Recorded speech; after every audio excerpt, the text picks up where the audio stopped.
자, 이제 오늘은 7번째 시간으로서 제목을 같이 한번 읽어보고 우리 함께 이어서 또 재밌게 한번 공부해 보도록 하도록 하겠습니다. 101페이지에 제목을 같이 한번 읽어볼까요? 시작. 그런데 다윗 너는 내 마음에 합한 모델 왕이다. 네, 그런데 다윗 너는 내 마음에 합한 어떤 왕이에요? 모델 왕이에요. 모델이란 것은 앞에서 이제 그 모델 따라가면 된다는 거예요. 우리는 그럼 누구를 모델 삼아 따라가면 될까요? 네, 다윗이 우리의 어떤 모델과 같아요. 신앙생활에. 어떤 모델인가를 한번 좀 우리가 궁금해 하시면서 오늘 이제 성경으로 쭉 물줄기를 잡으면 되는데, 성경 범위는 사사기, 룻기, 사무엘상, 사무엘하, 그 다음에 시편 전체는 못 보겠지만 시편의 이런 느낌 이렇게 잡으면 될 것 같아요. 자, 오늘의 포인트 전에 우리가 지금 한눈으로 보는 이 성경의 구약 성경 물줄기, 우리가 지금 어디까지 지금 공부했냐면 창출, 민수, 그 다음에 삿, 3까지 오늘 공부할 겁니다. 네. 그래서 창출, 민수, 삿, 3까지. 오늘의 포인트 3가지 한번 보도록 하겠습니다. 첫 번째, 우리 한번 같이 읽어볼까요? 첫 번째, 시작. 사사시대 성격 이해하기. 네. 이거 잠깐 절 보시죠. 여호수아서 성경 목록 보면 여호수아서 다음이 사사기예요. 그죠?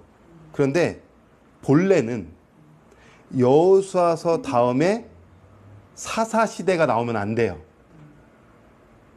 다른 시대가 펼쳐져야 돼요. 다른 시대. 그런데 사사시대가 나왔다는 것은 이게 뭔가 지금 문제가 생겼다는 거예요.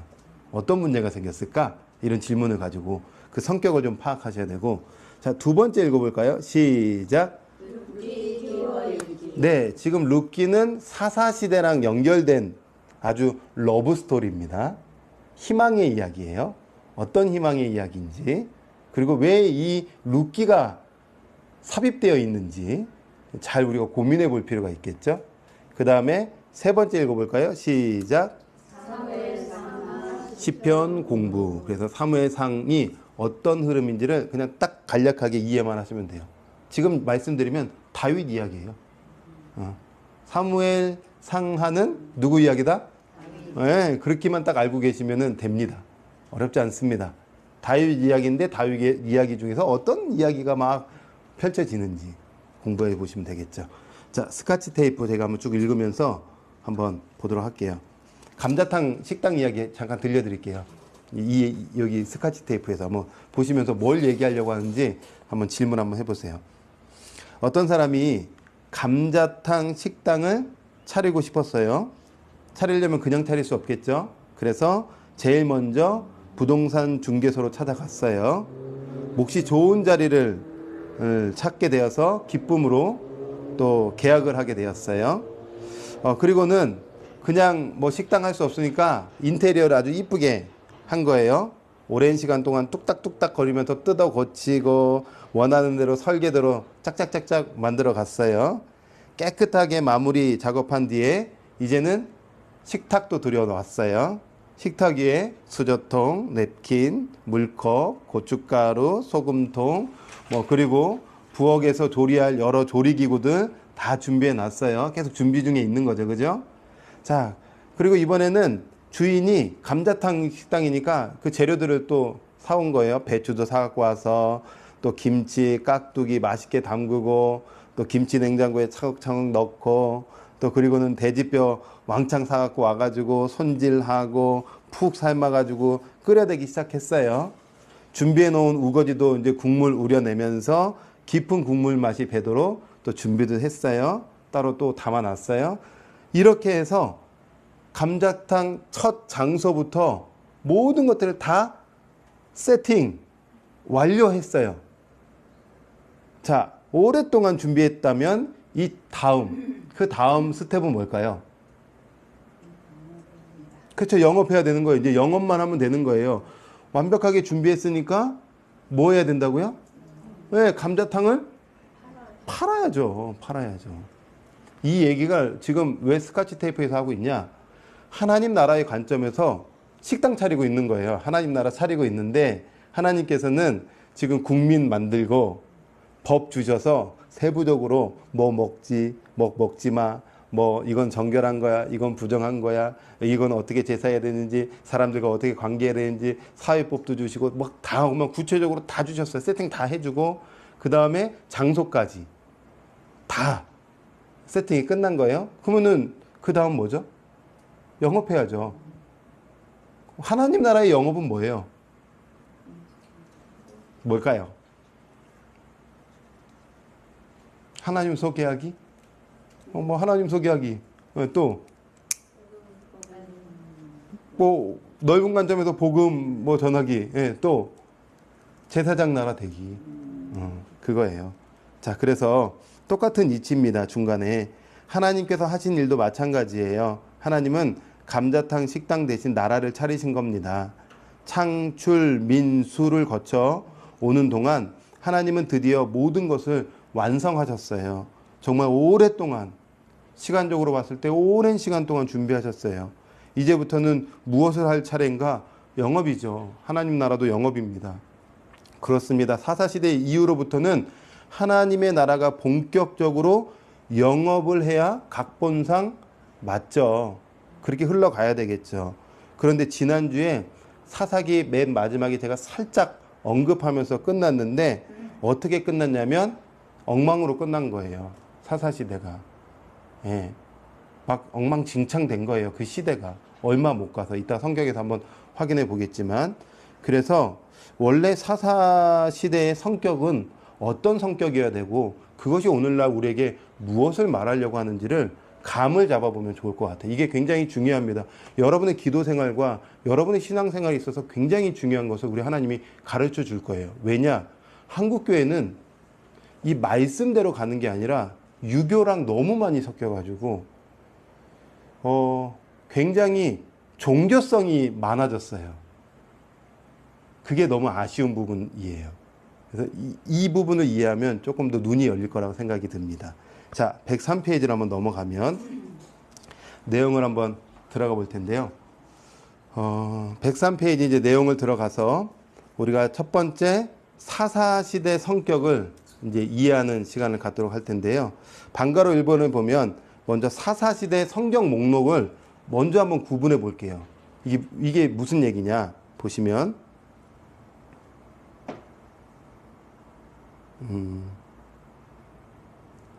자, 이 시대, 성경에 시대 구분이 있어요. 시대 구분.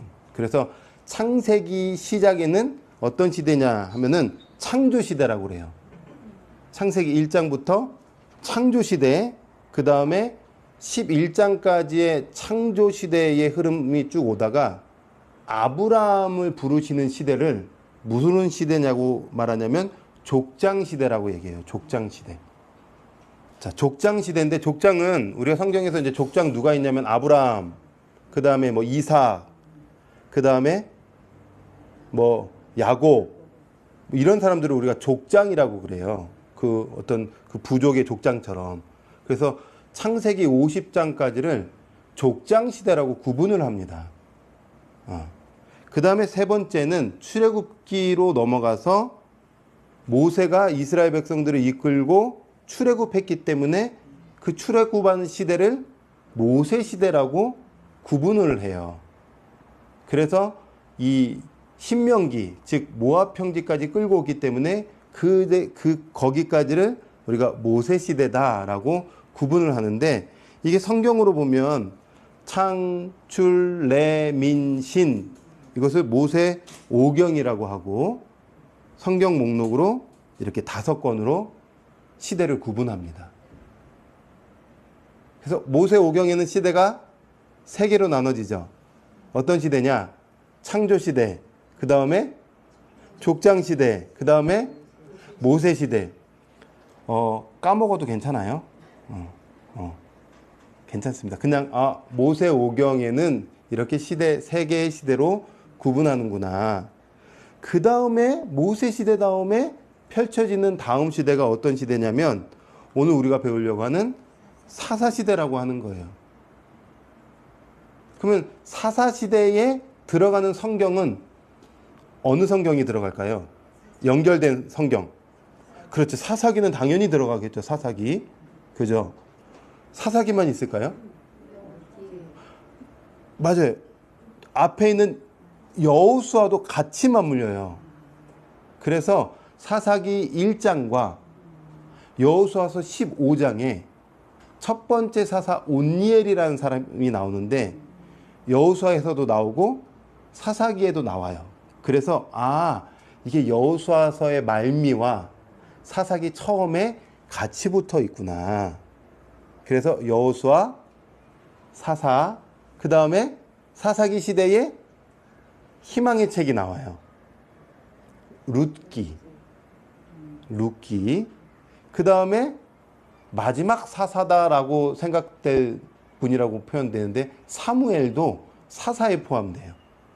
그러면은 사무엘 상하까지를 우리는 사사 시대의 성경 목록이다라고 구분을 일단 1차적으로 합니다. 뭐 이게 그렇게 중요합니까? 그렇게 중요하지는 않습니다. 네. 까먹어도 괜찮겠습니까? 까먹어도 뭐 별 문제는 되지 않습니다. 근데 시대적으로 이렇게 구분할 수 있겠다. 그래서 사사기, 여호수아, 사사기, 룻기, 사무엘, 상하로 5건이 시대적으로 구분된다. 이렇게 보시면 될 것 같아요. 자, 방가로 이번에 이제 중요한 얘기를 좀 해야 될 텐데요. 감자탕 이야기를 들려드렸잖아요. 그래서 모든 게 세팅되면서 뭐 해야 된다고 그랬죠? 영업해야 된다고 그랬어요. 그러면은 하나님의 나라도 지금 이제 여호수아까지 왔다면 완성된 거기 때문에 뭐 해야 된다고 그랬죠? 영업해야 되는 거예요. 영업. 제사장 나라로 살아가면 되는 거예요. 그래서 내가 하나님 말씀, 주신 말씀을 잘 읽고 그 말씀이 자기화되어서 하나님의 뜻대로 살아가는 삶을 살아가면 이방의 나라들이 우와, 저 나라는 뭔데 저렇게 하나님께서 주시는 풍요를, 저 민족의 신이 풍요를 주지? 하면서 시야가 열려서 그 이스라엘 백성들로 올 수 있는 이 놀라운 은혜, 이런 제사장 나라로서의 역할을 해야 되는데 과연 잘했을까? 자, 103페이지 보면 이스라엘 백성들은 나라로서 모델이 되어야 됐어요. 어떤 모델이 될까요? 말씀으로 성숙한 나라. 이것을 에셰 사모님은 그 이상국가라고 표현했는데요. 이거 조금 너무 이렇게 좀 뜬구름 잡는 느낌이 있어서 제가 조금 더 풀이해서 꼭꼭 씹어드리면 말씀으로 성숙한 나라, 말씀으로 성숙한 사회, 이게 모델입니다. 전제는 말씀이에요. 말씀. 자, 그러면 두 번째, 양가로 이번에 여러분 이런 이상국가, 말씀으로 성숙한 나라가 되는 게 그냥 될까요? 어떻게 하면은 이상국가, 성숙한 사회가, 나라가 될 수 있을까요? 매뉴얼이 있어야 돼요. 그냥 막 내 마음대로 할 수는 없어요. 매뉴얼이라는 게 있어야 되죠. 그 매뉴얼이 뭘까요? 말씀이에요. 구약 시대로 보면은 모세 오경이에요. 모세 오경은 5권인데 뭘까요? 창세기, 출애굽기, 레위기, 민수기, 신명기. 이게 모세가 하나님으로부터 영감 받아서 기록한 5권의 책이에요. 그죠? 하나님이 이 매뉴얼이라는 걸 주셨어요. 그럼 이 매뉴얼을 보면 말씀으로 성숙한 나라, 성숙한 사회, 성숙한 백성이 될 수 있다. 무엇이 우리를 성숙해 하는가? 말씀이다. 여러분, 이 진리가, 이 본질이 변할까요? 안 변할까요? 절대 안 변합니다. 지금 이 시대에 절대 변하지 않습니다. 그러면 반대로 생각해 보십시오. 원수는, 마귀는 끊임없이 우리가 성숙하지 못하도록 방해할 텐데 신앙생활 할 때 뭘 배제시키려고 할까요? 말씀이에요. 되게 중요한 거예요. 그러니까 여러분 성도님들도 분별하셔야 될 게 있어요. 뭘 분별해야 되냐면 정말 그 교회가 말씀 중심으로 가고 있는가. 죄송한 얘기지만 목회자가 말씀을 잘 연구해서 주고 있는가를 서로 견지하면서 봐주셔야 돼요. 말씀 읽어놓고 딴 얘기하면 안 됩니다. 말씀 얘기해놓고 무슨 예화만 많이 들다가 설교 끝나면 그 직무유기예요. 그러면 안 돼요. 그럴 수 없어요. 네. 하나님께서 매뉴얼을 주셨고 그 매뉴얼은 모세오경이었다. 그래서 104페이지에 네 번째 그 모세오경의 내용이 뭘까? 지금 이제 3번 매뉴얼이 있다. 무슨 매뉴얼이라고 그랬죠? 네, 거기 적으시면 돼요. 모세오경이다.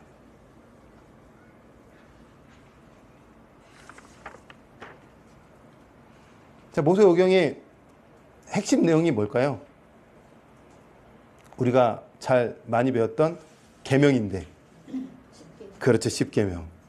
10계명 너무 많이 이제 우리가 잘 들어서 두 가지로 나눠진다고 제가 설명드렸었는데, 첫 번째 하나님을 사랑하라는 거야. 사랑하라. 그래서 하나님의 얼굴 앞에 그 어떤 것도 만들지 마라. 우상 만들지 말고 우상 숭배하지 마라. 우상에 대해서 굉장히 하나님께서 강조합니다. 우상. 우리 안에도 우상이 있죠. 만드는 우상도 있지만 내 마음의 우상도 있죠. 내 마음에 추구하는 것도 있죠. 하나님 외에 추구하는 것. 뭐 한국은 굉장한 우상이 지금 자리 잡고 있는데 만문이에요. 만문. 너무 돈이에요. 그래서 돈 때문에 가정도 깨지고 돈 때문에 살해도 많이 일어나고 막 이런 것 같아요. 두 번째 10계명 두 번째 핵심은 뭘까요? 내 이웃을 네, 내 몸과 같이 사랑하라입니다. 계속 똑같은 강조예요. 누구의 몸처럼 나로 사랑하라는 거. 나. 너는 곧 나다. 이 원리는 변함이 없는 물줄기죠. 그러다 하나님만이 왕이라는 것을 인정하고 그 왕의 주권 안에서 사랑하며 살아가는 겁니다. 그래서 이 사명을 감당한 사람들이 있어요. 이 내용을 알고 있는 사람들이 있어요. 양가로 5번에. 이 모세오경을 알고 알아야 할 사람이 있어요. 레위 지파입니다. 레위 지파예요. 그래서 땅을 주셨을까요? 안 주셨을까요? 안 주신 거예요. 12개 지파로 흩어져라. 몇 개의 성읍으로? 48개의 성읍으로 흩어져라. 흩어져서 어떻게 제사해야 되는지, 즉 어떻게 예배해야 되는지, 어떻게 하나님 안에서 살아가야 되는지를 너희가 끊임없이 말씀을 연구해서 가르쳐 줘라. 입니다. 잘했을까요? 잘 못했어요. 자, 여기까지 제가 정리를 해드리고 잠깐 저를 보시죠. 105페이지에 이제 이상국가에서 뭐 공자 이야기하는데 이거 제가 다 빼고요. 저 잠깐 보세요. 하나님의 말씀이 우리가 연구하고 공부하고 진리가 깨달아져서 말씀이 자기화, 내재화, 말씀화되면 세상을 분별할 수 있는 힘이 저절로 생겨요. 인생을 살아가는 지혜가 열려요. 그래서 성숙한 나라, 성숙한 신자는 말씀이 내 안에 있기 때문에 무엇을 결정하든 하나님의 뜻이 어긋나지 않는 자유로운 결정들을 할 수 있어요. 억압되지 않는 자유로운 결정. 되게 중요합니다. 한 번 더, 왜 이걸 얘기하냐면, 우리가 자칫 신앙생활 할 때 이렇게 신앙생활 하신 분들이 있어요. 하나님 이거 할까요? 말까요? 하나님 이거 직장 가야 됩니까? 말아야 됩니까? 주님이 우리 이 수준 벗어나기를 원하세요. 이 수준을. 이거는 수준이 벗어나야 되는 거예요. 보세요. 부모가 자녀를 낳았어요. 근데 이제 3살, 4살이에요. 그러면은 아직은 초보이기 때문에, 어린아이이기 때문에, 엄마 이거 음식 먹어 말어. 그러면 엄마가 어떻게 해요? 먹어. 먹지 마. 근데 20살이 됐어. 이제 엄마랑 익숙해졌어. 친해졌어. 엄마의 틀도 알고, 기준도 알고, 교육관도 알아. 근데 20살 됐는데도 엄마 이거 할까요? 말까요? 돼요? 안 돼요? 그건 성숙해지지가 않은 거예요. 하나님의 수준은 말씀으로 내 안에 충만이 됐을 때 인생을 살아감에 있어서 너가 하나님의 뜻 안에서 어긋나지 않으면 자유롭게 결정해. 너의 일 자유롭게 결정해. 나 이거 이미 힘든데 나 여기까지 더 가면 내 마음에 막 분노가 쌓여서 그 내 안에 막 못할 것 같아. 그럴 수 있잖아요. 그래서 내려놓을 수 있는 것. 근데 거기까지도 막 그렇게 안 해도 돼. 너가 힘들면 내려놔도 되고, 너가 기쁨으로 할 수 있으면 그 일을 해도 돼. 내 안에서 절대 그것은 어긋난 것이 아니야. 자유가 있는 거예요.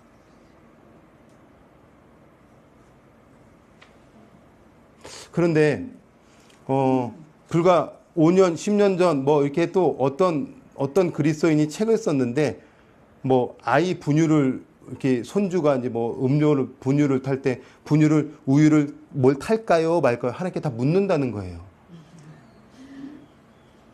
또 딸은 아빠한테 물어본다는 거예요. 분유 뭐 모유할 때 아빠 이거 하나님께 물어봐줘. 이거 먹어도 되는지 안 되는지, 이거 타도 되는지 안 되는지, 이거 넣어도 되는지 안 되는지. 이게 뭐예요? 그거는 아니에요. 우리 주님이 우리 안에 그 자유인으로 만들어 주셨는데, 그러니까 성숙한 그리스도인은 말씀으로 충만했을 때에 언제든지 자유롭게 결정할 수 있다. 이 수준으로 올라가셔야 됩니다. 이 수준을 거기까지 끌어올리셔야 됩니다. 그 수준까지 올라가는 방법은 말씀으로 들어가면 눈이 열립니다. 이해가 되시죠? 예. 그런데 말씀이 내 안에 내재화되어 있지 않고, 내가 주님 안에서 이게 자유롭게 결정할 수 있는 하나님의 기쁨의 자유인이구나, 이런 것을 인식하지 못하고 알지 못하면 계속 거기서만 하는 거예요. 계속 거기서만 머무는 거예요. 너 언제 클래? 제가 그랬거든요. 제가 그래서 간증하는 거랑 똑같은 거예요. 제가 20대 때에 그런 교육을 받았고, 뭐 거기서도 성장이 있었고 기쁨이 있었어요. 그 선교단체에서 그렇게 하는 것에 대해서. 그런데 말씀을 연구하고 말씀 안에서 제가 기쁨을 누리다 보니까 그거 아니구나. 이제 그거 뛰어넘어야 되는구나.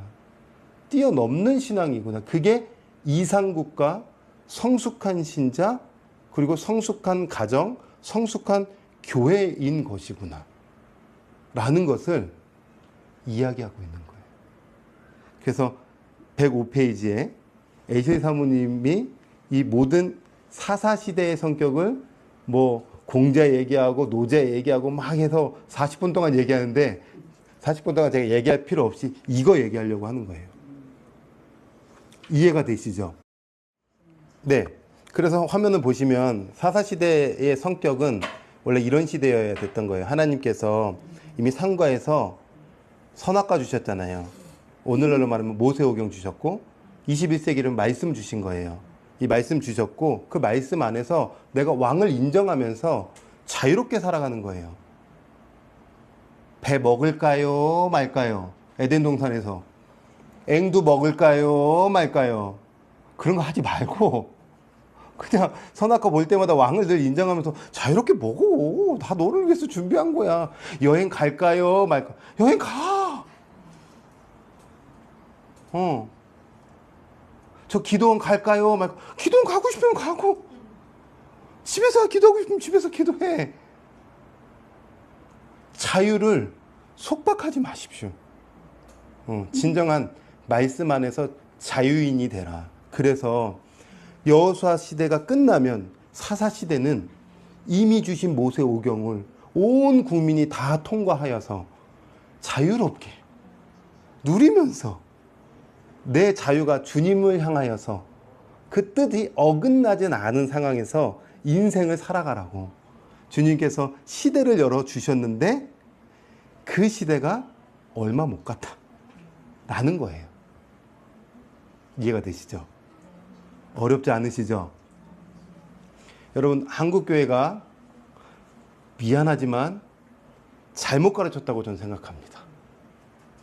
말씀을 많이 연구하시는 분들, 지금 저가 이제 가르쳐 주신 목사님도 그렇고, 제가 또 존경하는 목사님도 그렇고, 다 평생에 말씀만 깊이 연구하셨던 목사님들은 다 똑같은 얘기예요.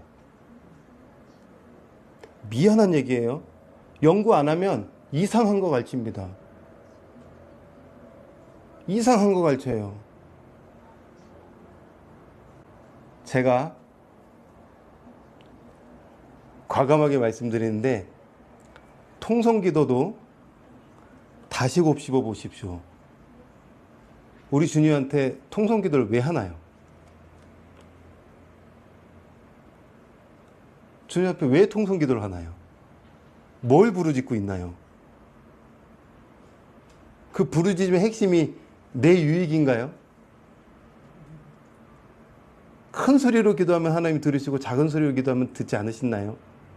그러니까 통성기도를 제가 부인하는 게 아니라 우리의 그 기도의 방향성이 정말 그 중심이 어디에 있는가 라는 것을 깊이 고민해 보시라는 거예요. 새벽기도 너무나도 교회의 좋은 전통입니다. 그죠? 한국교회 전통이죠. 자, 그런데 새벽기도도 한번 잘 고민해 보십시오. 1905년도에 길선주 장로님이 평양 대부흥운동의 주체가 되어서 그분이 새벽기도를 시작하셨어요. 우리 한국교회는. 유럽은 없어요. 다른 나라는 새벽기도가 없습니다. 제가 새벽기도를 안 해야 된다고 강조하는 게 아닙니다. 잘 곱씹어 보시라는 거예요. 그런데 그분은 원래 다른 종교에 빠졌던 분이에요. 다른 종교에 빠져서 선불교인가요? 뭐 이런 데 빠져서 새벽 3시에 일어나고 4시에 일어나서 종교적으로 열심히 했던 분이에요. 거기에서 이거 아니구나.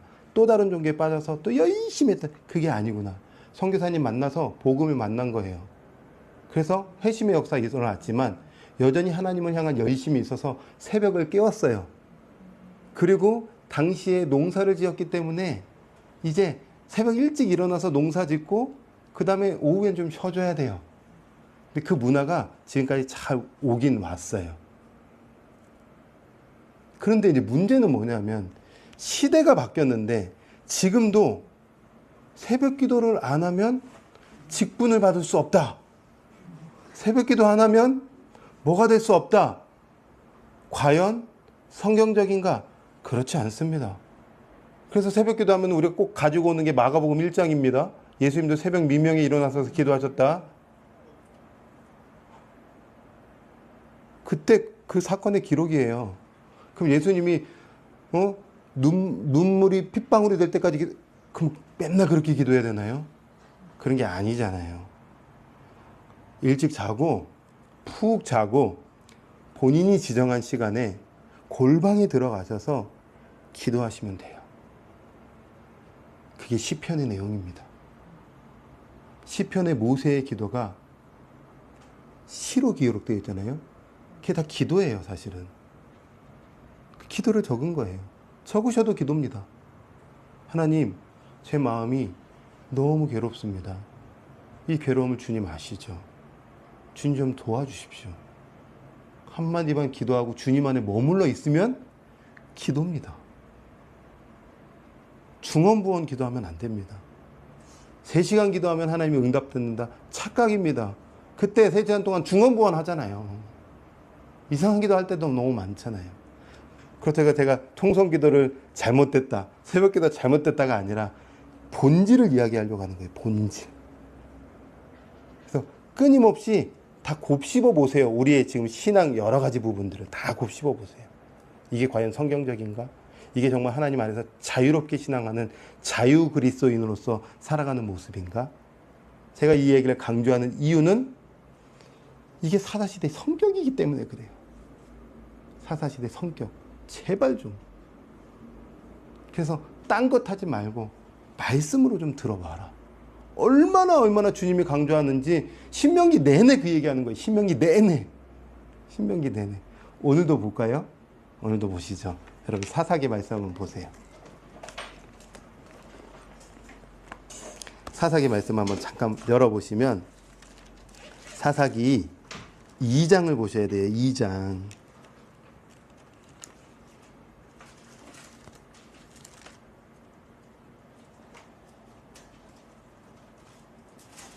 6절에서 10절 사사기.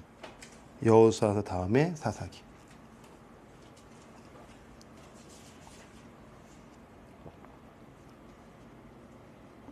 찾으셨나요? 제가 한번 6절부터 10절까지 읽어볼게요. 전에 여호수아가 백성을 보내매 이스라엘 자손이 각기 그들의 기업으로 가서 땅을 차지하였고 백성이 여호수아가 사는 날 동안과 여호수아 뒤에 생존한 장로들 곧 여호와께서 이스라엘을 위하여 행하신 모든 큰 일을 본 자들이 사는 날 동안에 여호와를 섬겼더라. 이해가 되시죠? 네. 그런데 여호와의 종 눈의 아들 여호수아가 110세에 죽음에 무리가 그의 기업의 경내 에브라임 산지 가스산 북쪽 딥낫 헤레스에 장사하였고 그 다음 10절 같이 한번 읽어볼까요? 시작. 그 세대의 사람도 다 그 조상세대로 돌아가고 그 후에 일어난 다른 세대는 여호와를 알지 못하며 여호와께서 이스라엘을 위하여 행하신 일도 알지 못하였더라. 여러분 한 세대만 지났더니요. 한두 세대만 지났더니 어떤 일이 일어났을까요? 하나님을 몰라요. 왜 몰랐을까요? 알려주지 않으니까. 누가 알려줘야 됐죠? 레위 지파가 알려줬어야 돼요. 안 알려준 거예요. 왜 안 알려줬을까요? 연구 안 했으니까. 공부 안 했으니까. 말씀 안 하고 딴짓 하고 있었으니까. 딴 종교 생활하고 있었으니까. 딴 프로그램 돌리고 있었으니까. 다른 행사만 주구장창 하고 있었으니까. 말씀이 뭔 얘기하지도 모르고 가고 있었던 거예요. 그러니까 이 사사기의 끝은 어떻게 끝나냐면 17장, 18장, 19장, 20장, 21장 5장에 걸쳐서 두 가지 아주 중요한 사건으로 끝이 나는 겁니다. 17장을 한번 열어볼까요?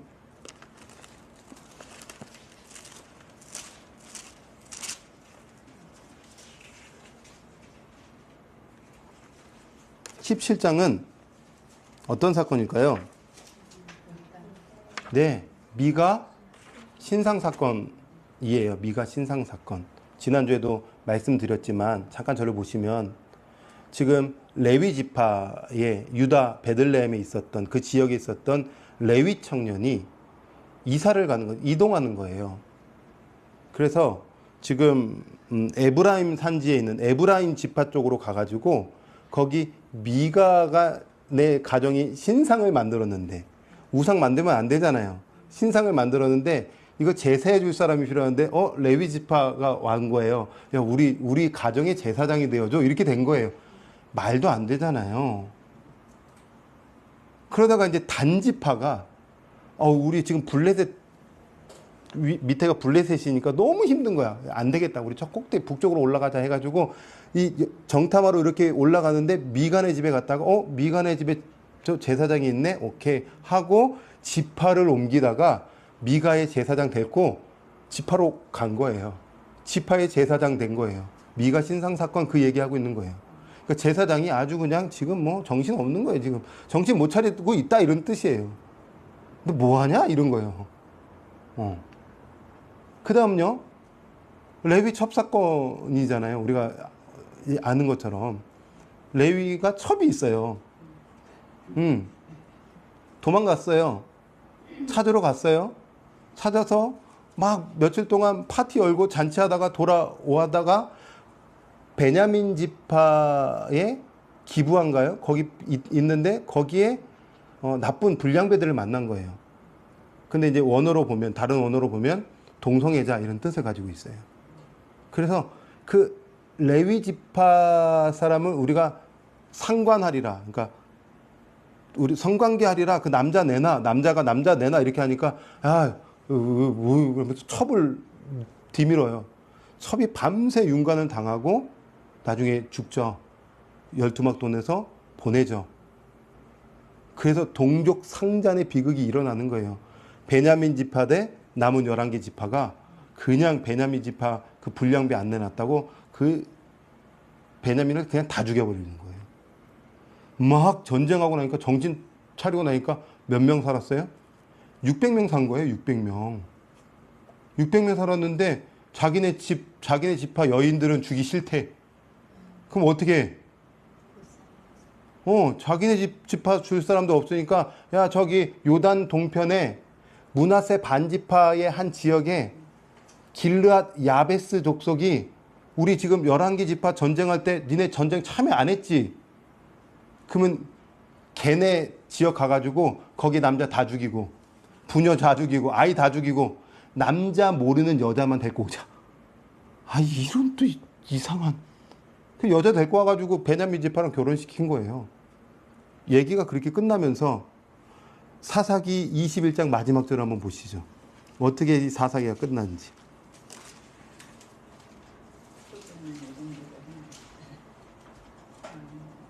25절. 21장 25절. 너무나 잘하고 있는 구절이죠. 같이 한번 읽어볼까요? 시작. 그때 이스라엘에 왕이 없으므로 사람이 각기 자기에게 쫓겨내는 대로 행하였더라. 이런 시대였다는 거예요. 왕 근데 있었어요? 없었어요? 눈에 보이는 왕은 없지만 눈에 보이지 않는 진정한 왕이 계셨어요? 안 계셨어요? 계셨죠. 왕이 있었죠. 그래서 왕의 말씀, 왕이 준 모세 오경을 잘 먹고 자기 소견에 옳은 대로 행하면 돼요. 부정적인 의미가 아니라 말씀에 적용해 보면 말씀이 있으니 하나님 뜻에 어긋나지 않도록 내가 하나님 옳은 대로 행하면 되는 거예요. 이게 언어 유희예요. 언어 유희. 워드 플레이 하고 있는 거예요. 왕이 없긴 왜 없어요? 다 있죠. 우리 주님만 왕이시죠. 근데 시대가 이렇게 흘러갔다는 거예요. 그러면 우리 주님이 이 사사시대를 통하여 계속 하고 싶은 말씀은 뭐냐면 말씀을 맡은 레위 지파가 말씀을 제대로 안 주니까 다음 세대가 망했다. 어느 정도로 망했어요? 국가가 망했어요. 국가가 망하니까 그때마다 누구를 보내시냐면 하나님이 그래도 자비하시고 인애로우시고 긍휼이 풍성하시기 때문에 사사를 그래서 보내시는 거예요. 사사는 그 뜻이 재판장이라는 뜻입니다. 판결자라는 뜻입니다. 내가 다시 재판해 줄게. 내가 다시 판결해 줄게. 내가 다시 너를 구원해 줄게. 그래서 사사를 보내는 거예요. 사사가 와야 돼요? 안 와야 돼요? 안 와야 되는 시대예요, 사실은. 그러니 왔으니 삐그덕대기 시작했다. 그런 관점으로 사사기를 보셔야 된다. 이해가 되시죠? 혹시 질문? 여기에서의 질문.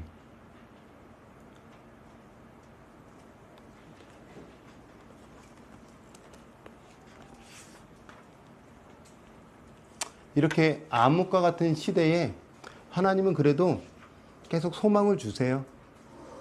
여러분 말세, 이 시대가 뭐 말세다, 뭐 어둡다 할 때에 하나님은 여전히 소망을 주세요. 희망을 주세요. 사사시대의 희망의 책은 룻기입니다. 106페이지에 룻기를 보시면 룻기의 배경, 그 시대는 어느 사사시대냐면 300용사, 기드온의 300용사, 기드온 시대 때입니다.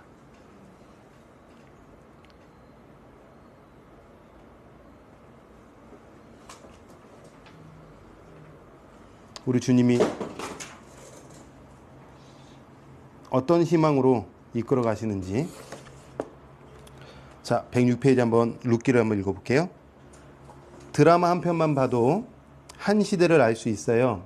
영화 한 편이나 소설 한 권을 읽어도 눈치챌 수 있고요. 육가를 통해 사사시대가 어떤 시대였는지 들여다보았습니다. 마치 동영상을 본 것과 같습니다. 미가 신상 사건이 동영상 1번. 그때 그 시대를 읽을 수 있었습니다. 레위 첩사건, 이것은 동영상 2번. 그때도 그랬죠. 사사시대 동영상 1번과 2번을 생각하면 아, 시대가 절망이구나. 말씀의 부재였구나. 그런데 룻기 지전부터 보여드릴 동영상이 또 있는데 그것은 3번과 4번입니다. 이제 밑에 박스 제가 이제 정리해 드릴게요. 자, 사사시대 동영상 3번은 룻기고요. 4번은 다윗이 주인공입니다. 3번과 4번은 결국에 누구를 찾아내는 이야기냐면 다윗을 찾아낼 겁니다. 왜냐하면 모델이기 때문에 그래요. 모델. 어떤 모델인지 봐야 되는데. 자, 룻기는 다윗을 오게 하려는 예비 단계이기 때문입니다. 룻기는 다윗을 찾아내려는 족보 처리일 뿐입니다. 자, 이제부터는 다윗 공부인 셈이죠. 룻기, 사무엘, 상하, 시편의 범위고요. 이쯤에서 사사시대 성격을 한눈에 보여주는 동영상을 정리해보면 좋겠는데 거기 밑에 1번, 2번, 3번, 4번은 1번의 동영상은 미가 신상 사건이에요. 절망이죠. 절망 1번인 거예요. 2번은 레위 첩사건이에요. 이런 절망이었다. 아, 참, 우리 주님 마음 너무 아프셨다. 이런 거 너무 아팠다. 근데 3번은 희망이죠.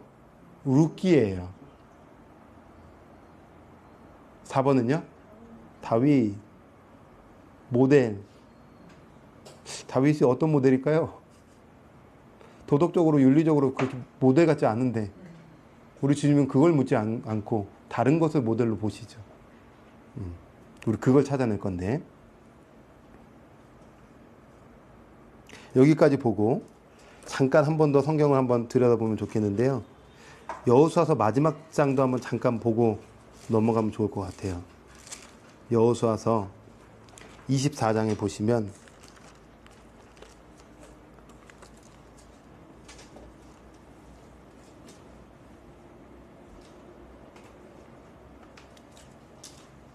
여호수아서 24장 마지막 장 1절부터 13절까지 제가 읽지는 않을 거예요. 이 무슨 얘기냐면 창세기부터 여호수아까지 되게 짧은 국민 만들기, 주권, 영토 이야기입니다. 그래서 데라, 아브라함의 아버지 데라, 그가 우상 숭배자였는데 그의 아들 아브라함이 거기서 나와서 믿음으로 순종해서 그로부터 이렇게 나와서 국민이 만들어지고 그 다음에 광야를 지나서 여기까지 영토까지 왔는데 누가 이 일을 행하셨는가? 하나님이 행하셨다. 이렇게 나오는 거예요. 역사 이야기 잠깐 해주고 그러면서 14절에 뭘 얘기하냐면 14절 제가 읽어볼게요. 그러므로 이제는 여호와를 경외하며 온전함과 진실함으로 그를 섬기라. 너희의 조상들이 강 저쪽과 애굽에서 섬기던 신들을 치워버리고 여호와만 섬기라 라고 말씀하고 있어요. 근데 이거 나중에 14절부터 쭉 읽어보세요. 여호수아 한 번 얘기하면 됐잖아요. 계속 얘기합니다. 계속 얘기한다는 건 뭘까요? 얘네 잘할까? 막 이럴 거야. 뭐 가다가 막 또 넘어지는 거 아니야? 막 그게 또 섞여버리는 거 아니야? 우상 치워버려라잉? 또 우상 또 섞이는 거 아니야? 새계열이 가연계열처럼 섞여버리는 거 아니야? 그 얘기를 계속해요. 끝날 때까지. 제발 좀 섬기자. 제발 좀 말씀 연구 좀 하자. 뭐 이렇게 해서 이 얘기하고 있는 거예요. 모세연교 연구 잘하고 저러나 우러나 치우치지 말고 하나님 말씀 이렇게 가고 있는 거예요. 그런데 우리가 금방 봤듯이 사세기 2장 10절에 다음 세대가 여호와를 잃어버린 거예요. 왜요? 그래요. 연구 안 해서. 전해주지 않아서. 그럼 우리는요? 우리의 사명은요? 전해주는 것까지 가야 됩니다. 주님의 수준을 그까지 우리를 이끄시려고 하는 겁니다. 이게 주님의 거대 계획입니다. 그 수준까지 가라. 이게 장성한 분량입니다. 장성한 분량이 다른 거 아닙니다. 내가 말씀으로 충만해서 뭔 결정을 해도 주님 안에서 어긋나지 않으면서 자유롭게 주님 안에 살아가면서 내 안에 있는 말씀을 전해주는 겁니다. 나눠주는 겁니다. 이해가 되시죠? 그 수준까지 가기를 주님의 이름으로 축원합니다. 네, 그렇게 주님이 이끄실 겁니다. 그래서 룻기를 잠깐만 찍고 넘어가면 106페이지에 룻기 이야기예요. 간단하게 설명드릴게요. 잠깐 저를 보시죠. 룻기에 보면 유다 베들레헴에 나오미의 가족이 있었어요. 그런데 그 땅에 기근이 들었습니다. 그래서 너무 기근이 심하다 보니까 여기 못 살겠네 하고 모압 땅으로 가요. 가족이 전체로. 그래서 모압 땅에 갔는데 나오미의 남편 죽고 두 아들들이 결혼했는데 기론과 말론도 다 죽고 두 며느리만 남은 거예요. 그런데 저 왔던 베들레헴에서 소식이 들려요. 어떤 소식일까요? 기근이 끝났대. 다시 먹을 것이 나온대. 그러니까 이제 나오미가 야, 거기도 좀 살려고 나왔는데 전 재산 들고 다 나왔는데 남편 잃고 아들 잃고 다 잃고 이 두 며느리도 이방 여인 며느리였는데 그런데 하고 다시 베들레헴으로 돌아가려고 하는 거예요. 이때 누가 따라오느냐? 바로 룻이 따라와요. 룻과 함께 고향으로 돌아가는 이야기. 고향에서 누구를 만날까요? 룻이 보아스를 만나고 보아스와 결혼해서 아들을 낳고 그 자손 중에 누가 나오냐면 다윗이 나왔다. 이게 룻기입니다. 어렵지 않죠? 어렵지 않죠? 단순히 이 얘기하려고 하는 건 아니겠죠? 네, 스토리는 그래요. 그런데 여러분 보시면 베들레헴은 뜻이 떡집입니다. 떡집을 떠나면 돼요, 안 돼요? 떡집을 떠났더니 떡집을 떠나 떡을 찾으러 갔다가 떡은 얻지 못하고 다시 떡집으로 돌아오는 이야기예요. 그죠? 그런데 그때에 하나님께서는 여전히 심령이 가난하고 인생이 파탄난 나오미를 버리지 않았다. 여전히 하나님의 강한 손으로 나오미의 인생을 붙들고 계셨다라는 단어가 헤세드라는 단어예요. 그래서 룻기의 핵심 단어는 헤세드라는 단어입니다. 이것을 한국말로 번역하면 인애입니다. 그리고 제가 연구해 봤더니 미가서에 나왔던 인자가 헤세드입니다. 인자가 예수 그리스도가 아니었더라고요. 헤세드였더라고요. 인애, 은혜 이런 단어입니다. 그래서 물줄기가 이렇게 흘러가요. 적는 시간 드릴게요. 물줄기가 이렇게 시작되는 거예요. 하나님의 인애가, 하나님의 헤세드가 보아스에게 임해요. 그 보아스는 유력한 자, 풍요로운 자였어요. 살만한 자였어요. 그랬더니 보아스가 룻에게 인애, 헤세드를 베풉니다. 그래서 하나님의 헤세드가 보아스에게, 보아스의 헤세드가 룻에게 가는 인애의 이야기예요. 시대가 절망인데 하나님의 인애는 여전하다는 거예요. 시대는 사사시대고 말씀의 부재시대고 절망의 시대고 동족 상잔의 비극이 막 앞으로 일어날 그런 시대가 막 펼쳐질 건데 여전히 하나님은 그의 사랑을 포기하지 않고 붙들고 계신다는 거예요. 지금도 주님은 포기하지 않으세요. 우리 한 사람 한 사람을.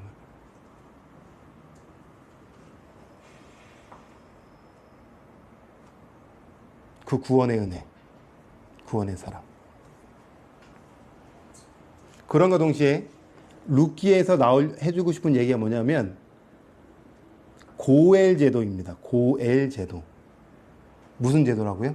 고엘. 네, 이것도 잠깐 설명해 드릴게요. 107페이지의 내용이에요. 방가로 2번에 보면 결혼 증인 원로들의 주례사 연구하기. 뭐 벌써 말부터 되게 어렵죠? 이거 쉽게 얘기하면 고엘 제도다 이렇게 얘기하면 돼요. 고엘 제도. 그럼 질문이 뭐예요? 고엘 제도가 뭐예요가 질문이죠, 당연히. 고엘 제도는 기업 무르기라는 뜻이에요. 기업을 무르다, 값을 치르다 이런 뜻이고 구속하다라는 뜻을 가지고 있어요. 다시요. 고엘 제도는 기업을 무르다, 값을 치르다, 구속하다.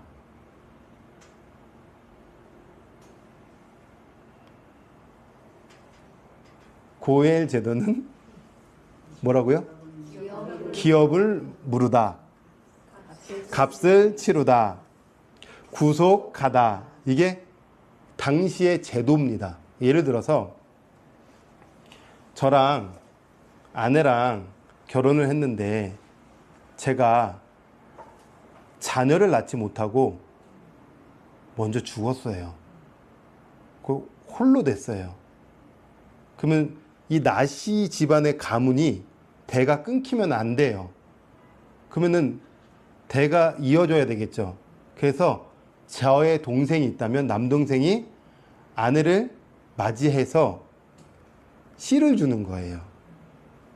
이런 것을 이제 자녀의 자녀를 이어주는 고엘 제도라고도 표현하고, 어떤 사람이 땅이 있는데 땅을 이렇게 잘 보관하지 못해서 결국에는 팔게 되었어요. 심지어 종으로 팔려갈 수밖에 없는 친척이 생긴 거예요. 그러면 넉넉한 제가 제 돈을 가지고 그 사람에게 주고 친척을 다시 구출해 와야 돼요. 이게 고엘 제도입니다. 가족 제도와 같은 거예요. 이해가 되시죠? 이런 제도가 있었는데 지금 나오미의 가족에 남편 죽었어요. 두 아들 죽었습니다. 자녀가 있을까요? 없을까요? 자녀가 없어요. 그런데 며느리는 있어요. 그죠? 근데 나오미가 그 자기의 어떤 친척들과 결혼해서 자녀를 낳으면은 돼요. 기업 무르기 고엘 제도 속에서. 그런데 나오미는 나이가 많아서 경수가 끊어진 상태인 거예요. 그러니 며느리가 기업을 이어받아서 자녀를 낳을 수 있는 그런 고엘 제도 상황인 거예요. 자, 그런데 이 나오미의 친척 중에 누가 있었냐면 보아스라는 사람이 있었던 거예요. 근데 보아스가 기업 무르기 1번은 아니었겠죠. 또 다른 아무개라고, 성경은 그냥 이름도 밝히고 싶지 않나 봐. 그냥 아무개래. 아무개가 있었는데 나 기업 무르고 싶지 않은데 신발을 던진 거예요. 그러니까 그 다음 타자가 누구였을까요? 보아스가 내가 고엘 제도 기업을 무르겠습니다 하고 값을 지불하여 룻을 아내로 맞이했던 거예요. 이 제도 속에서 누가 나오냐면 결국에 그의 손주죠? 손주 오벳의 오벳이 이새를 낳고 이새가 다윗을 낳았으니까 그죠? 증손주죠. 증손주 다윗이 나오게 되는 이야기가 룻기예요. 이게 뭐냐면 하나님께서 구속의 은혜를 베풀고 있다라는 거예요. 고엘 제도를 이야기하면서. 그래서 다윗까지 씨를 딱 발견했는데 이 고엘 제도가 마태복음 1장으로 이어지는 거죠. 마태복음 1장 같이 한번 잠깐 족보를 보고 넘어갈까요?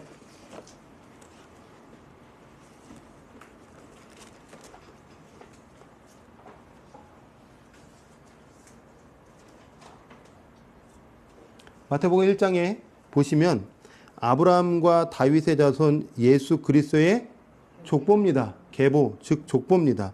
누가 누굴 낳고 누가 누굴 낳고 누가 누굴 낳고 이렇게 되죠. 그래서 5절에 보면 살모는 라합에게서 누구를 낳았어요? 보아스가 나온 거예요. 근데 라합은 누구죠? 기생 라합이에요. 그러니까 사실 보아스의 엄마도 이방 여인이죠. 그죠? 그래서 여리고성 정복할 때에 그때 그 정탐꾼을 살려줬던 보호해줬던 그 라합의 가족들은 살잖아요. 그러니까 제가 그때 넘어갔었는데 하나님께서 가나안 땅 정복할 때 그들의 남녀노소 아이 다 죽이라고 했을 때 아우 잔인한 하나님 하잖아요. 돌아오는 사람은 살아요. 하나님을 인정하면 사는 거예요. 사실은 하나님의 인애가 없었던 게 아니에요. 그만큼 그 시대의 사람들이 강팍한 거예요. 하나님께서 이스라엘 백성들을 출애굽했던 이야기가 그들 가운데 들렸어요. 가나안 백성들한테 들렸어요. 상처나지 하나님이 가나안 땅에도 들렸어요. 그럼 돌아와야죠. 아, 저 신이 진짜 신이구나. 저 하나님이 진짜 하나님이구나. 돌아오면 룻은 사는데 가나안 다 죽은 거예요. 그러니까 여러분, 하나님 계속 기회 주실 때 돌아가야 되는 겁니다. 여튼 보아스는 어머니는 라합이었고 그 보아스는 룻에게서 오벳을 낳고 오벳은 이새를 낳고 이새는 다윗 왕을 낳았다. 그리고 다윗 왕의 뿌리에서 16절에 야곱은 마리아의 남편 요셉을 낳았으니 마리아에게서 그리스도라 칭하는 예수가 나오셨다. 이 족보로 갑니다. 구속의 이야기예요. 고엘의 이야기예요. 하나님은 여전히 어둠 속에서도 구원을 베풀고 있다는 거예요. 절망 속에서도 희망을 주고 계신다는 거예요. 여러분, 시대가 절망입니까? 지금 우리 21세기 암흑입니까? 말세라고 생각하십니까? 근데 희망이 있어요. 누가 희망일까요? 여러분. 맞아요. 여러분이 희망이에요. 저는 그렇게 믿습니다. 네. 그 제도 속에서 나왔다라고 이해하시면 될 것 같아요. 자, 룻기는 여기서 끝을 내도 괜찮습니다. 네. 자, 이제 이 룻기를 넘어서서 마지막 사무엘 상하로 마무리를 질 텐데요. 110페이지에 3번입니다.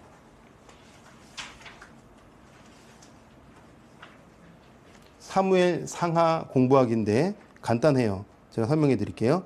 자, 박스를 읽어보면 드디어 다윗을 공부합니다. 다윗 오늘 찾아내려고 한 거예요. 다윗. 자, 이렇게 사사시대의 암울한 상황을 배경 삼아 봐야만 보이는 사람이 누구냐? 다윗입니다. 사무엘 상하는 바로 이 다윗을 이야기하려는 책입니다. 그러니까 사무엘 상하면 누구 책이다? 네, 이렇게 딱 나오면 돼요. 딱 누르면 다윗 이렇게 나오면 되는 거예요. 사무엘 상하 누구라고요? 다윗. 자, 물론 사무엘 상의 초반에 다윗부터 나오지 않습니다. 누가 뭐 나오냐면 사무엘, 그 다음은요 사울. 이 출연하는 사람들이 많습니다. 그러나 다윗을 위한 이들은 들러리로 좀 보고 다윗 중심으로 이야기가 흘러갈 것이다.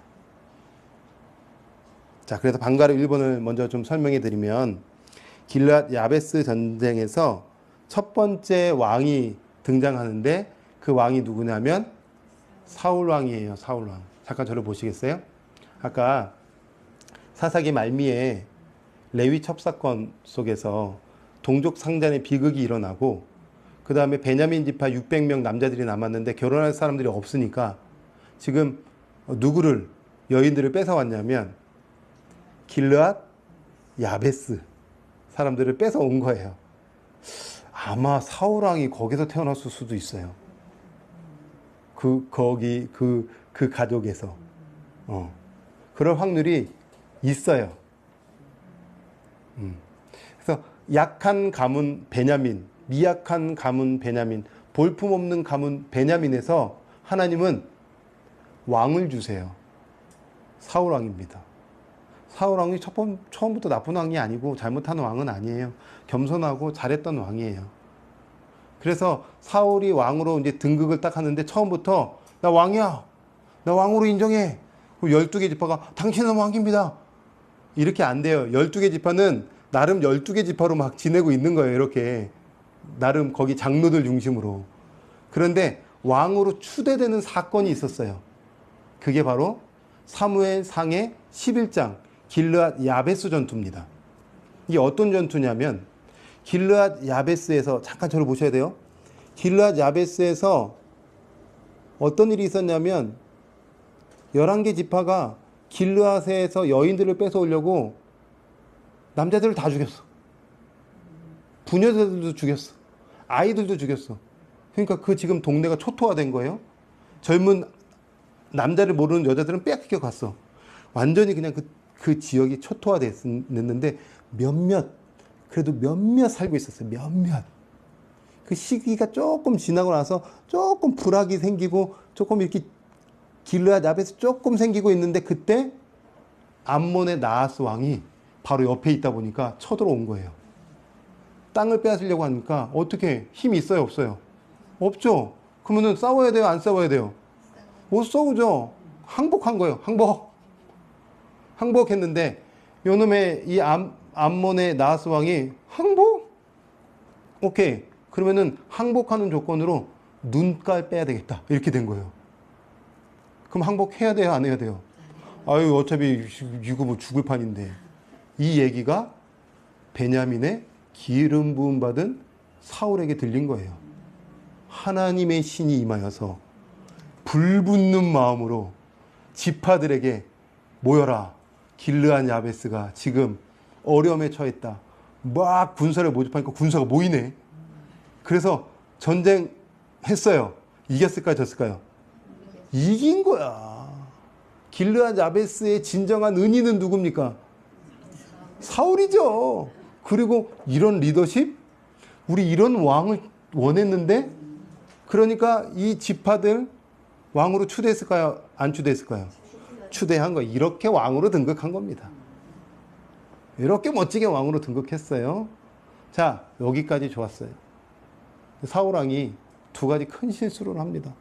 어떤 실수를 했을까요? 첫 번째, 블레셋이 쳐들어왔네요. 이 전쟁을 주님 어떻게 해야 됩니까? 이길 수 있겠습니까? 저들이 저렇게 강대국인데 싸울 수 있겠습니까? 이제 제사를 드리면서 하나님께 좀 마음을 여쭙고 또 지혜를 구하고 싶은 거예요. 근데 제사는 왕이 드리면 안 되죠. 그래서 사무엘을 기다리고 있었어요. 일주일 돼도 안 오는 거예요. 마음이 어떻게 됐을까요? 급해요. 왜 급했을까? 군사들이 조금씩 떠나는 거야. 일주일이 지났는데 막 안 오니까 막 떠나고. 그러니까 어떻게 시선이 하나님께로 여전히 머물러 있지 않고 사람들, 그 시선들을 빼앗기니까 본인이 제사를 드린 거죠. 아예 또 그때 또 사무엘이 마침 도착해. 좀 빨리 도착하지. 하나님이 그 행동을 싫어하셨다. 그래, 너 왕권이 오래 못 갈 거다. 이때 회개하면 되는데, 우리 하나님 자비로우신 분인데 회개하면 아이 그래 오케이 그럴 수 있어. 다시 소망 줄게. 또 한 번의 기회를 줍니다. 이번에는 아말렉이 또 쳐들어왔어요. 아말렉을 진멸하라고 했습니다. 진멸은 뭐냐면 다 죽이고 취하지 말라는 겁니다. 왜냐하면 진멸에는 부정하다라는 의미가 있기 때문에 부정한 거 손대면 너가 부정해져 라는 뜻이에요. 진멸이란 뜻이 그래요. 그런데 거기서 좋은 소, 좋은 양은 취했어요. 그러면서 하는 얘기가 이거 하나님께 드리려고 했는데 뻥치지 마 하면서 이제 또 넌 끝 이렇게 된 거예요. 이 두 번의 엄청난 사건이 사실은 단순한 제사 뭐가 하나님을 사실은 업신여긴 거예요.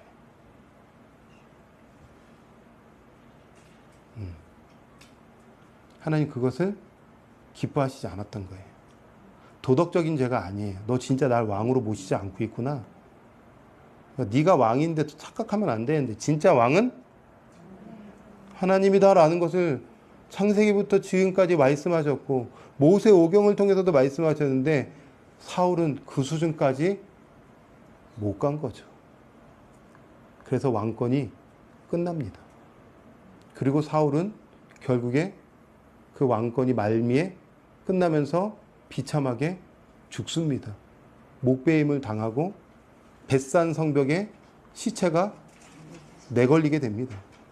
근데 그 시체를 건져오는 또 사람들이 있었어요. 누구였을까요? 은혜를 입었던 길르앗 야베스. 은혜를 받아서 은혜를 갚는 이런 스토리가 사울 왕의 스토리죠. 하나님은 또 다른 왕 찾습니다. 그 두 번째 왕이 누구냐? 다윗이에요. 그래서 사무엘 상 중반부터 사무엘 하까지는 다윗의 이야기입니다. 어렵지 않죠? 네. 지도를 보시면 이렇게 12개 지파입니다.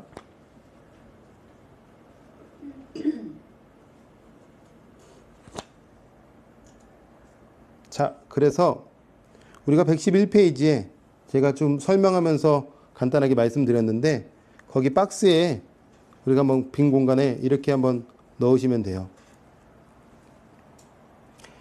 사무엘의 생애는 사무엘상 1장부터 8장까지 내용이에요. 사무엘 111페이지입니다. 사무엘의 생애는 사무엘상 1장부터 8장까지 제가 뭐 내용을 다 구체적으로 말씀드릴 수는 없지만 읽으면 어렵지 않습니다. 네. 사무엘과 함께 등장하는 제사장이 있죠. 엘리 제사장. 비참하게 죽었죠. 이때 아들들 때문에 법궤도 빼앗기죠. 말씀의 부재 때문에 그런 거예요. 말씀의 부재. 자, 두 번째 사무엘 생애가 끝나고 사무엘 이야기가 끝나고 두 번째 사울 왕 이야기인데 금방 제가 9장부터 15장까지 내용을 되게 짧게 설명 이렇게 드린 거예요. 사무엘상 9장부터 15장까지가 바로 사울의 이야기다. 그 다음에 다윗 왕이 등장하는데 이때 사무엘상 16장부터 31장까지 다윗의 시작, 골리앗과의 싸움, 그 다음에 군대 장관처럼 등장하는 이야기, 그 다음에 뭐죠? 음악하면서 악기를 떠나보내고 또 사울 왕의 옆에 있으면서 사위가 된 이야기, 그러면서 약 10년 넘게 도망 다니는 이야기, 그러면서 하나님의 말씀이 있다 보니까 그 말씀 안에서 하나님이 세우셨던 사울 왕을 함부로 여기지 않았던 겸손함, 이런 얘기들이 쭉 나오는 거죠. 그 다음에 사무엘 하에는 다윗의 초년기, 다윗 왕의 중년기, 다윗 왕의 노년기가 이제 다윗의 이야기가 나오는 겁니다. 그래서 3하 1장부터 7장, 3하 8장부터 19장, 3하 20장부터 마지막까지.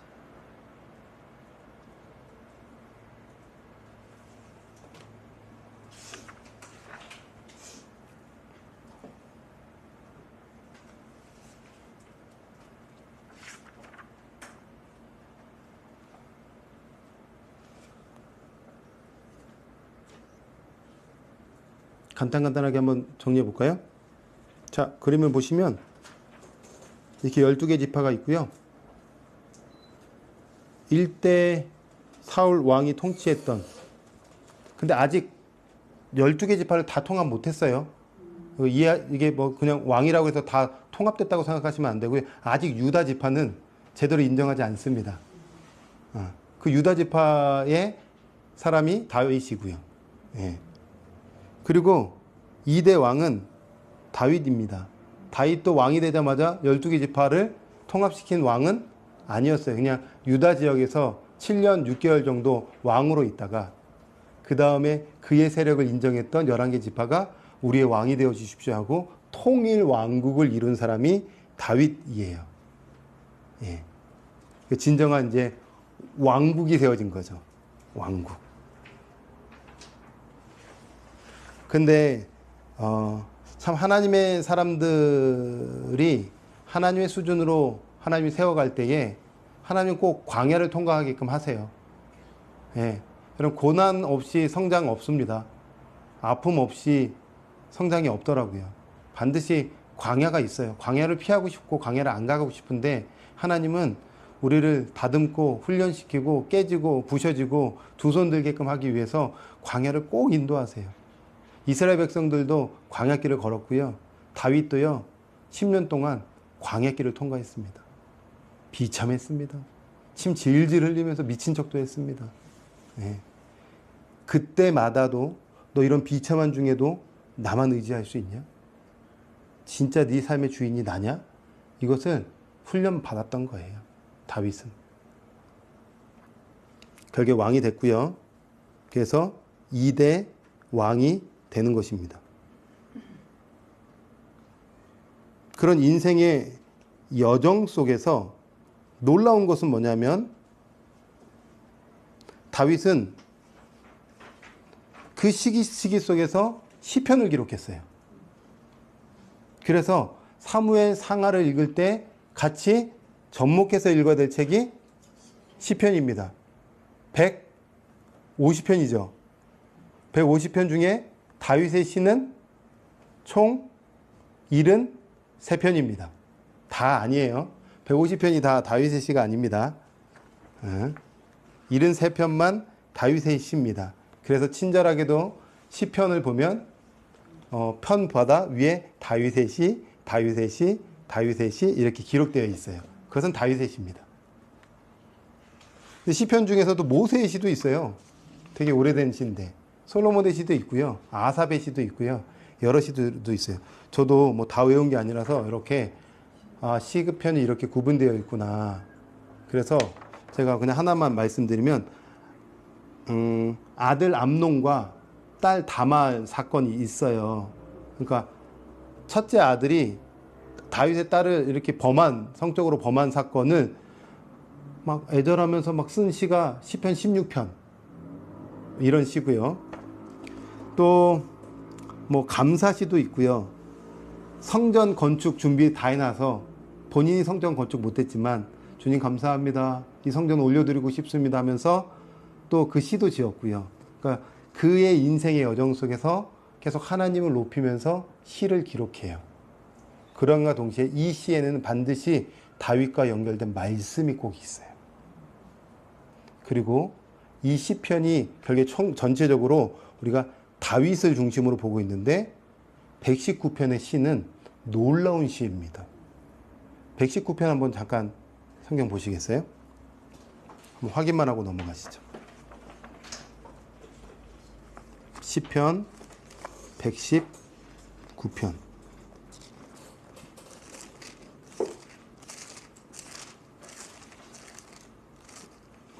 시편 중에 가장 긴 시편입니다. 그죠? 그래서 시편은 119편은 몇 절까지 있을까요? 176절. 자, 이 시편의 특징. 길다. 그렇죠. 길다. 빙고. 또 특징.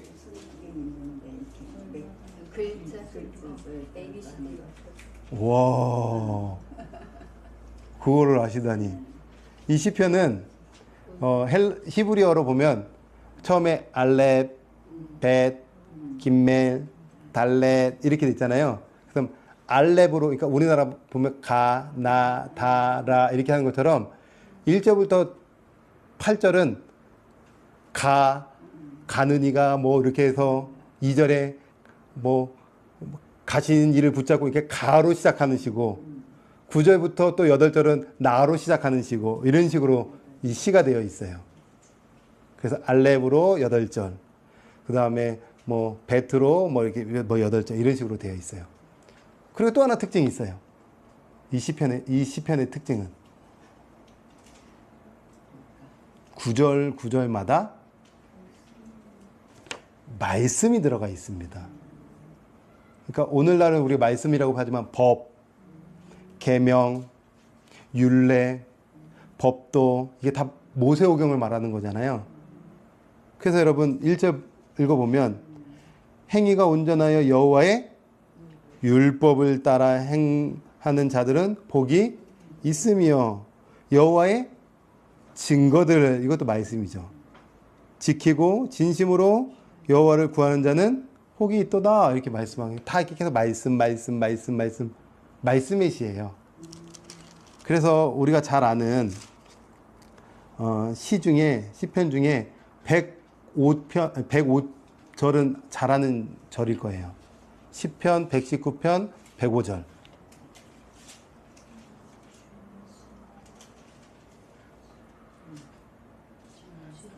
같이 한번 읽어볼까요? 시작. 주의 말씀은 내 발의 등이요 내 길의 빛입니다. 잘 아시는, 또 뭐 이해하기 어렵지 않은 우리의 길에, 인생길의 빛이 뭐예요? 말씀이라는 거예요. 말씀. 우리 주님 너무너무 한결같으세요.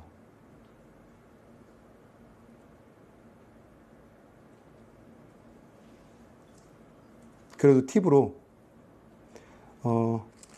119편 전체가 다 말씀이 구절마다 다 들어간 건 아니다. 4절은 빠져 있다. 특별히 84절 보면 말씀과 연결된 단어는 나오지 않아요. 90절에도 나오지 않아요. 122절에도 나오지 않고 132절 거기도 나오지 않아요. 그러나 이 전체적으로 말씀과 연결된 시다. 그러니까 결국에는 이게 이 119편을 누가 지었냐? 두 사람으로 우리가 계속 고민하고 있는데 다윗이 지었다, 에스라가 지었다 이렇게 이제 생각을 하고 있는데 다윗이 지었다라고 본다면 다윗은 놀라운 말씀의 사람이에요. 놀라운 말씀의 사람이라는 것은 그는 왕이지만 말씀을 정말 열심히 연구하고 정말 말씀을 가까이 했다는 사람이에요. 그 말씀 안에서 굉장한 수준의 사람이었던 거고 성숙한 사람이었던 거고 할까요 말까요 이런 거 안 했던 사람이에요. 말씀이 있으니까 자유롭게 결정할 수 있었던 사람이에요. 주님의 뜻에 어긋나지 않는 그런 수준까지 올라가기를 주님의 이름으로 축원합니다. 네, 그럴 수 있습니다.